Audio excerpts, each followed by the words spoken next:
जगातल्या सगळ्यात मोठ्या लोकशाहीमध्ये आपलं स्वागत आहे. एक अशी लोकशाही जिथे मतांची संख्या अब्जावधींमध्ये मोजली जाते आणि यातलं प्रत्येक मत महत्त्वाचं असतं. आज आपण राष्ट्रीय मतदार दिवसाच्या निमित्ताने या विराट लोकशाही उत्सवामागची प्रेरणादायी कहाणी जाणून घेणार आहोत. विचार करा, भारतात तब्बल 99.1 कोटी नोंदणीकृत मतदार आहेत. हा आकडा भारताला जगातला सर्वात मोठा मतदारसंघ बनवतो. पण ही केवळ एक संख्या नाहीये, तर ही आहे कोट्यावधी लोकांच्या आशा आकांक्षा दर्शवणारी एक प्रचंड शक्ती. मग साहजिकच प्रश्न पडतो की एवढ्या मोठ्या आणि विविधतेने नटलेल्या देशाला मतदानासाठी प्रोत्साहित करणं हे किती मोठं आव्हान असेल, नाही का? हाच प्रश्न काही वर्षांपूर्वी भारतीय निवडणूक आयोगासमोर उभा होता आणि ह्याच प्रश्नातून एका जबरदस्त उपक्रमाचा जन्म झाला. खरं तर प्रत्येक लोकशाहीसमोर मतदारांना मतदानासाठी बाहेर काढणं हे एक आव्हान असतंच. पण भारतासमोर एक वेगळंच आणि खूप मोठं आव्हान होतं आणि ते आव्हान थेट तरुण पिढीशी जोडलेलं होतं. आता हा आकडा बघा, म्हणजे त्यावेळची परिस्थिती लक्षात येईल. 2010च्या आसपास जे तरुण-तरुणी नुकतेच 18 वर्षांचे व्हायचे, त्यापैकी फक्त 20 ते 25% जण मतदार म्हणून नोंदणी करत होते. विचार करा, म्हणजे जवळपास 75% तरुण मतदार प्रक्रियेच्या बाहेर होते. लोकशाहीच्या भविष्यासाठी ही खूप चिंतेची बाब होती. आता या मोठ्या आव्हानाला सामोरं जाण्यासाठी भारतीय निवडणूक आयोगाने एक अतिशय कल्पक आणि प्रभावी उपाय शोधून काढला आणि याच उपायातून राष्ट्रीय मतदार दिवसाची संकल्पना पुढे आली. तर राष्ट्रीय मतदार दिवस म्हणजे काय? हा दरवर्षी 25 जानेवारीला साजरा होणारा एक खास दिवस आहे. याचा मुख्य उद्देश आहे मतदारांमध्ये जागृती निर्माण करणं, खास करून तरुण मतदारांना निवडणूक प्रक्रियेत सामील होण्यासाठी प्रोत्साहन देणं. आणि ही 25 जानेवारीची तारीख काही योगायोगाने निवडलेली नाहीये. यामागे एक मोठा ऐतिहासिक संदर्भ आहे.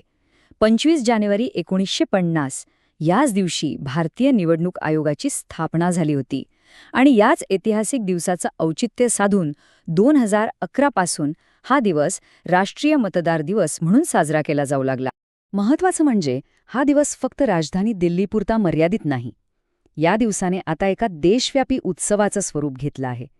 दिल्लीपासून ते अगदी दुर्गम भागातल्या लहान खेड्यांपर्यंत सगळीकडे हा दिवस मोठ्या उत्साहात साजरा होतो. या उत्सवाची व्याप्ती खरंच अविश्वसनीय आहे. म्हणजे अगदी राष्ट्रीय स्तरापासून सुरू होऊन तो राज्य, जिल्हा आणि थेट प्रत्येक मतदान केंद्रापर्यंत पोहोचतो. म्हणूनच आज हा देशातला सगळ्यात मोठ्या लोकशाही जनजागृती कार्यक्रमांपैकी एक बनला आहे.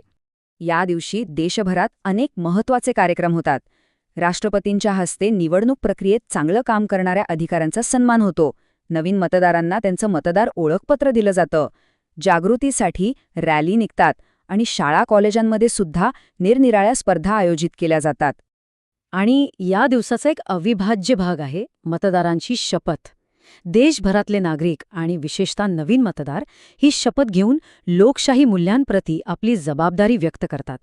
ही शपथ खऱ्या अर्थाने लोकशाहीचा आत्माच आहे, नाही का? बरं, हे सगळे प्रयत्न तर झाले, पण याचा जमिनीवर काही परिणाम दिसला का? आकडेवारी आपल्याला या उपक्रमाच्या यशाची खरी कहाणी सांगते. चला तर मग पाहूया या प्रयत्नांनी नक्की काय बदल घडवला. इथे खूप सकारात्मक बदल दिसतोय. मतदार यादीतलं लिंग गुणोत्तर सुधारले आहे.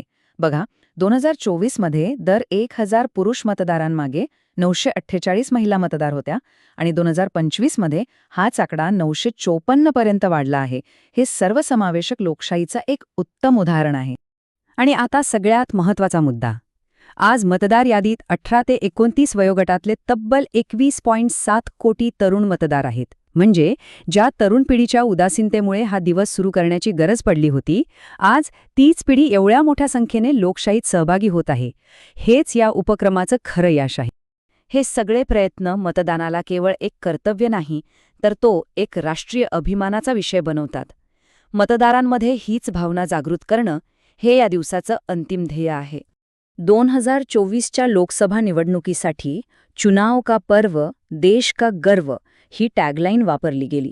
यातून हेच दिसतं की निवडणुका हा एक उत्सव आहे आणि त्यात सहभागी होणं हे देशासाठी अभिमानास्पद आहे. काळानुसार या दिवसाची संकल्पनाही अधिक विकसित होत आहे. 2026 साठीची संकल्पना आहे माझा भारत, माझे मत.